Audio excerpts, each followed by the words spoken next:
Assalamualaikum warahmatullahi ta'ala wabarakatuh. Alhamdulillah. Wassalatu wassalamu ala rasulillah wa ala alihi wa sahbihi wa man tabi'ahu wa mawalah. Rabbi syrah li sadri wa yassir li amri wa lunuqdatan min lisani yafqahu qawli.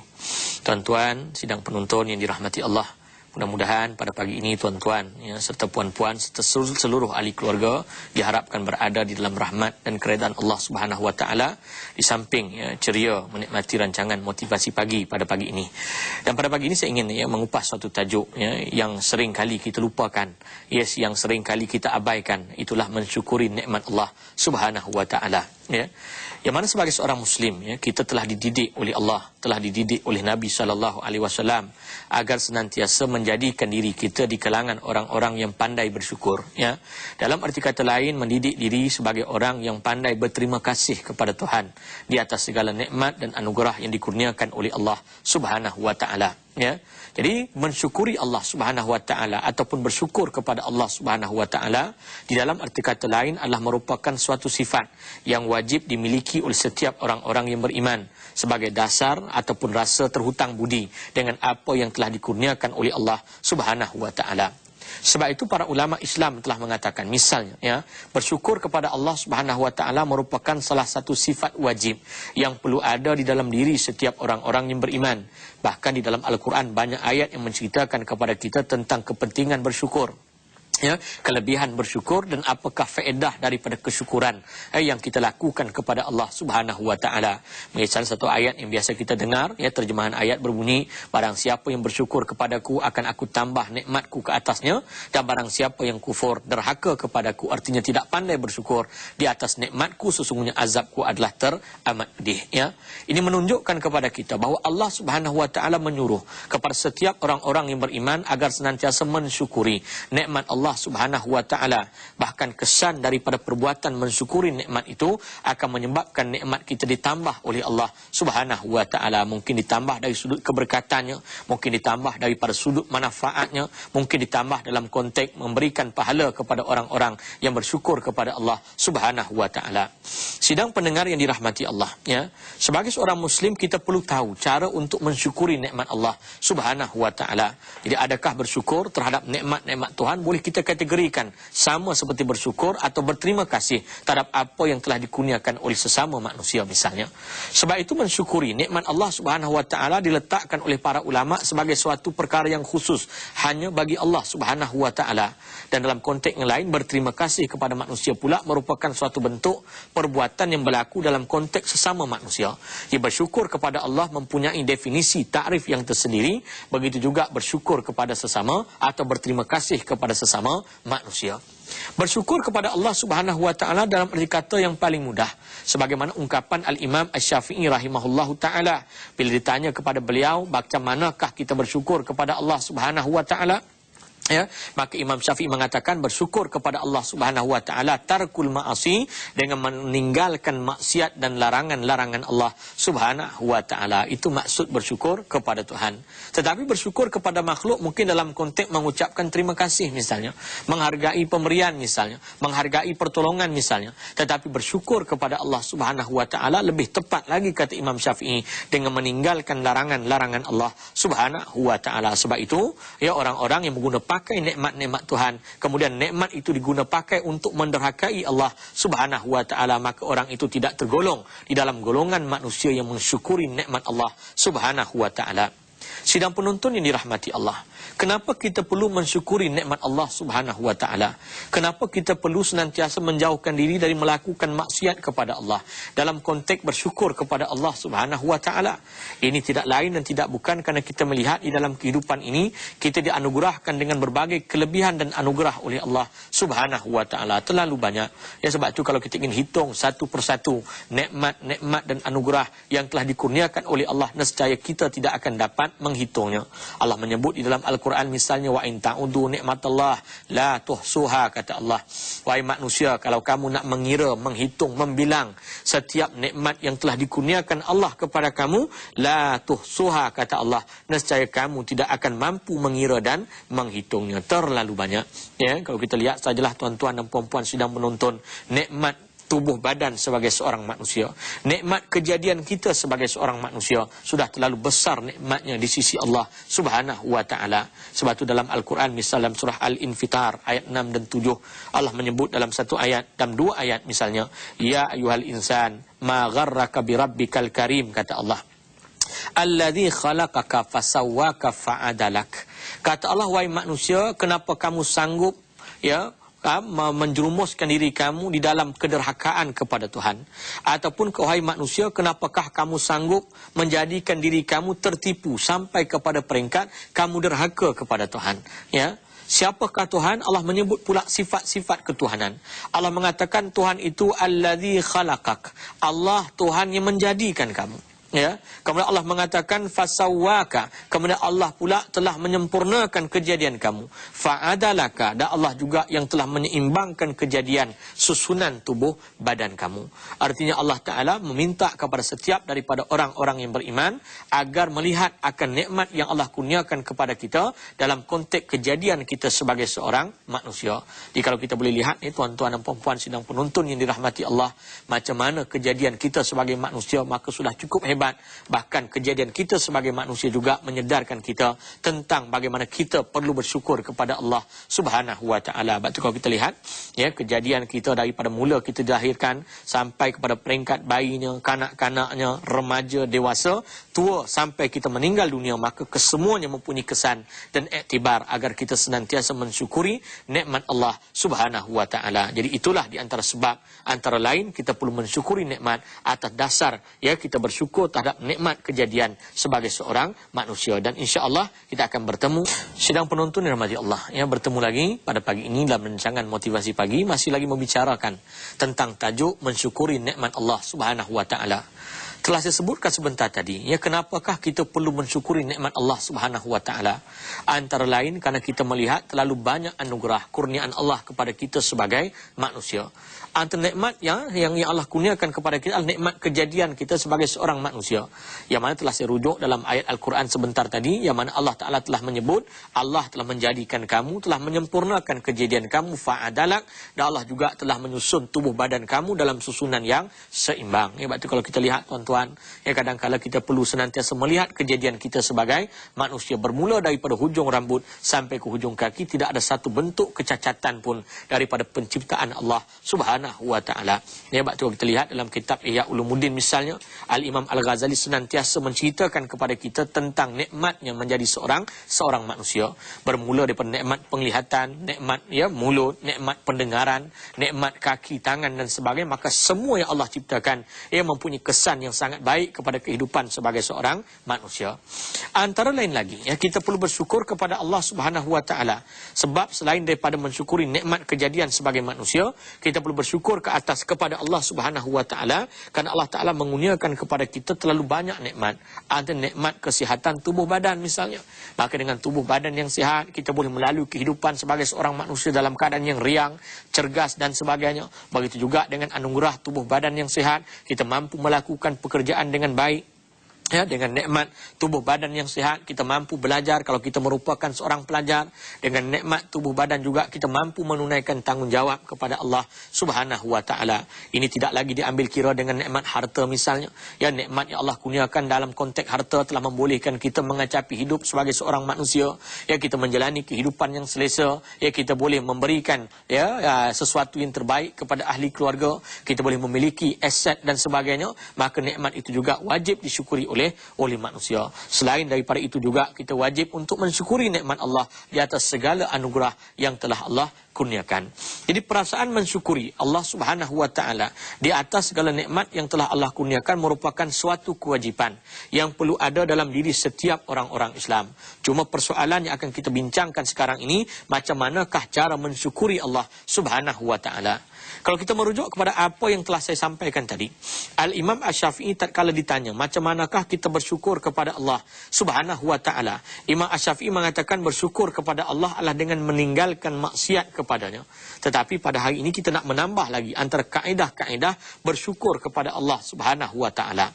Para ulama mengatakan bersyukur kepada Allah Subhanahu wa ta'ala itu bolehlah dibahagikan kepada 3 kategori. Ya, 3 tingkatan bersyukur kepada Allah. Ya, yang mana kesan daripada syukur tadi akan menyebabkan bertambahnya nikmat Allah ke atas kita. Jadi yang pertama kata para ulama, tingkatan syukur yang pertama adalah bersyukur dengan lidah. Ini yang pertama. Ya, macam mana bersyukur dengan lidah? Ini biasa kita lakukan sesudah kita mendapat nikmat, kita menyebut perkataan alhamdulillah. Ya, dia bersyukur, kategori yang pertama dinamakan bersyukur dengan lidah ataupun perkataan apa sahaja. Ya, sebab tu dalam Islam kalau kita dikurniakan dengan nikmat, kita mengucapkan alhamdulillah, dan kalau kita diuji dengan ditarik nikmat, kita juga mengucapkan alhamdulillah, sebab apa yang kita miliki semuanya datang daripada Allah Subhanahu wa taala. Ya, bahkan Nabi SAW mengajar kita kaedah, kalau kita mendapat sesuatu nikmat yang menggembirakan, maka Nabi mengajar kita untuk mengucapkan alhamdulillahillazi bi ni'matihi tatimmus shalihat misalnya. Kemudian kalau kita ditimpa pula dengan musibah, kita ditarik nikmat dan sebagainya, maka kita juga memuji Tuhan dengan mengatakan alhamdulillah ala kulli hal. Ya, artinya kita perlu memuji Allah dalam sebarang keadaan, sama ada dengan diberi nikmat ataupun tatkala nikmat ditarik daripada kita. Jadi yang pertama bersyukur kepada Allah Taala dalam konteks lidah ataupun perkataan. Sekurang-kurang menyebut perkataan alhamdulillah. Ini yang kita ajar, ya kan, kepada anak-anak, kepada isteri, kepada keluarga dan masyarakat, senantiasa pandai menyebut perkataan alhamdulillah. Ya, tatkala kita makan, sesudah kita kenyang, kita mengucapkan alhamdulillah. Ya, tatkala kita minum, sesudah kita menghilangkan dahaga, kita mengucapkan alhamdulillah. Ya, tatkala kita melalui sesuatu yang menggembirakan, detik-detik dan saat-saat yang menggembirakan, kita mengucapkan alhamdulillah.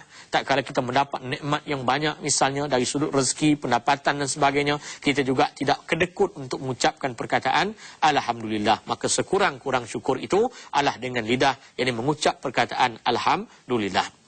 Sebab itu dalam satu hadis, ya, kalau kita lihat dalam sepotong hadis Nabi SAW, Nabi menyebut, sesungguhnya Allah reda terhadap seorang Muslim tatkala dia memakan makanan dan meminum minuman, lantas dia memuji Allah Subhanahu wa taala.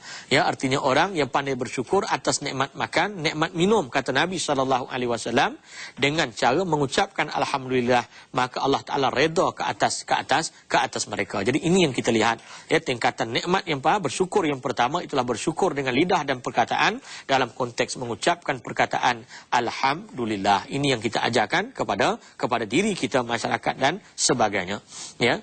Yang kedua pula, ya, tingkatan bersyukur yang kedua yang diperbahaskan oleh para ulama.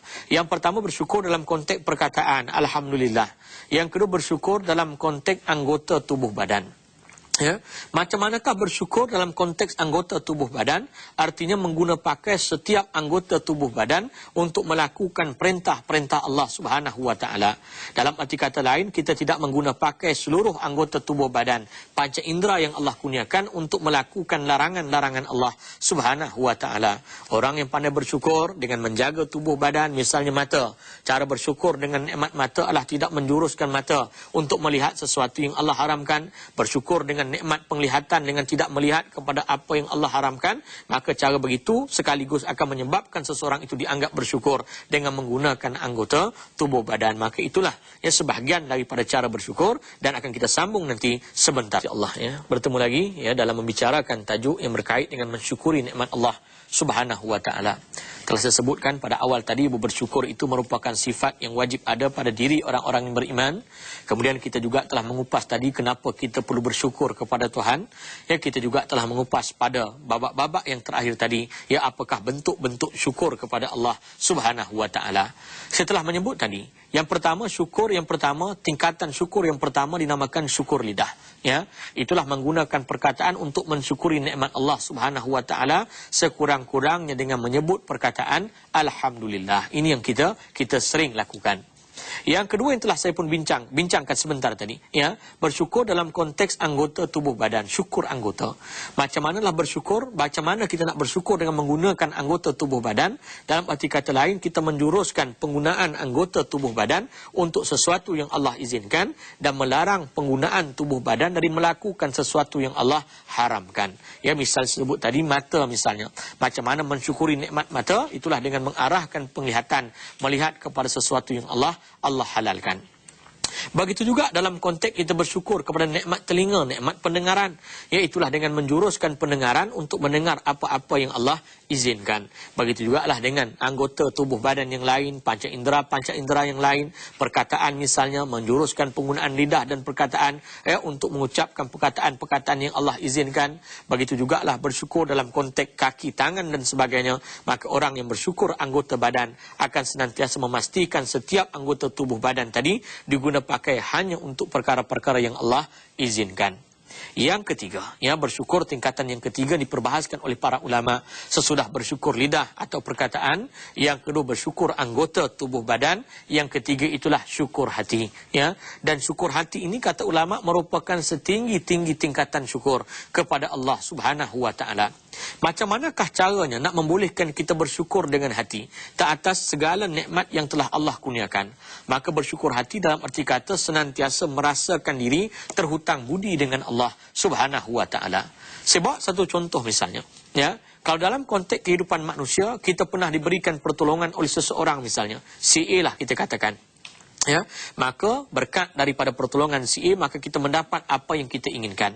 Sesudah si A memberikan pertolongan, maka di sana akan wujud suatu perasaan dalaman antara kita dan si A yang telah memberikan pertolongan.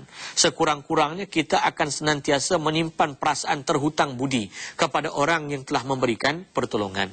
Walaupun di dalam Islam setiap pertolongan perlu dilakukan dengan ikhlas, tetapi kita menyebut dari sudut perasaan semula jadi sebagai seorang manusia, pasti sebagai seorang manusia yang waras, yang sempurna, dia akan menyimpan perasaan terhutang budi dengan orang yang pernah memberikan pertolongan. Dia macam mana dia membuktikan perasaan terhutang budi tadi?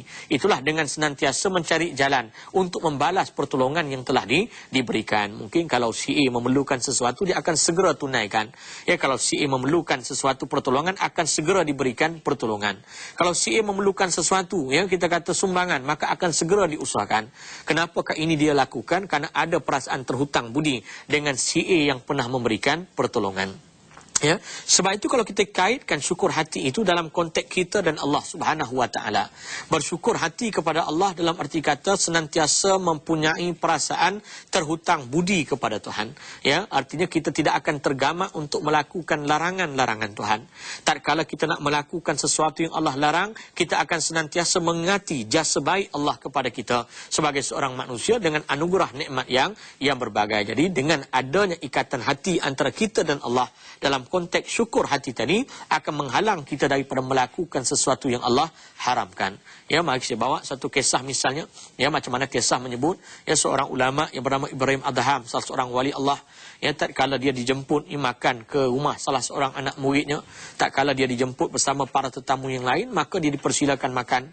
Tatkala dia ingin menjamah makanan, anak muridnya melihat dia tidak boleh meneruskan kita kata menjamah makanan kerana dia menangis, air matanya jatuh dengan banyak dan dia tidak terus untuk menjamah makanan.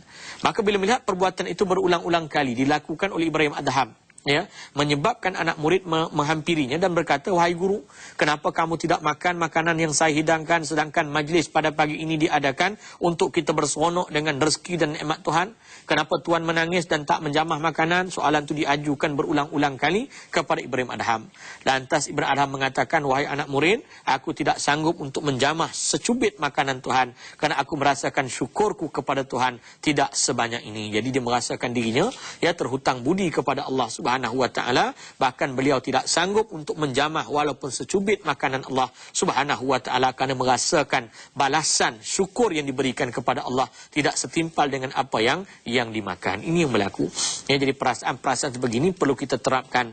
Perasaan senantiasa terhutang budi kepada Allah Subhanahu wa taala. Sebab tu para ulama, misalnya kisah Ibrahim Adham tadi, beliau tidak sanggup untuk makan walaupun secubit roti kerana merasakan balasan syukur yang diberikan kepada Tuhan tidak setimpal dengan apa yang dimakan. Sedangkan kita tuan-tuan dan puan-puan, kadang-kala kita tidak pernah bersyukur, apatah lagi senang melakukan ketaatan kepada Tuhan. Tetapi semua nikmat yang Tuhan berikan kita ambil tanpa kita tinggalkan. Misalnya makan, kadang-kala kita bersarapan pagi dengan makanan yang enak sedangkan kita lupa menunaikan kewajipan, menunaikan solat subuh kepada Allah Subhanahu wa taala. Kemudian sampai pula pada waktu makan tengah hari kita makan dengan makanan yang banyak dan kita lupa untuk sujud menyembah Allah Subhanahu wa taala. Begitu jugalah dengan minum petangnya, dengan makan malamnya, kita ambil semua yang Allah kurniakan tetapi tidak pandai mengucapkan syukur kepada Allah Subhanahu wa taala. Sebab itu para ulama seperti Kisah Ibrahim Adham, dia tidak sanggup ya untuk makan walaupun secubit roti kerana merasakan tidak setimpal apa yang telah diberikan kepada Allah Subhanahu wa taala. Sidang penonton yang dirahmati Allah, maka kita melihat syukur itu terbahagi kepada 3 kategori. Ya, yang pertama syukur lidah. Ini yang boleh kita usahakan ya sesuai dengan perkataan yang sering kita ucapkan alhamdulillah. Yang kedua yang dinamakan syukur anggota. Mulai pada saat ini kita akan menjaga anggota tubuh badan daripada diguna pakai untuk melakukan larangan Tuhan.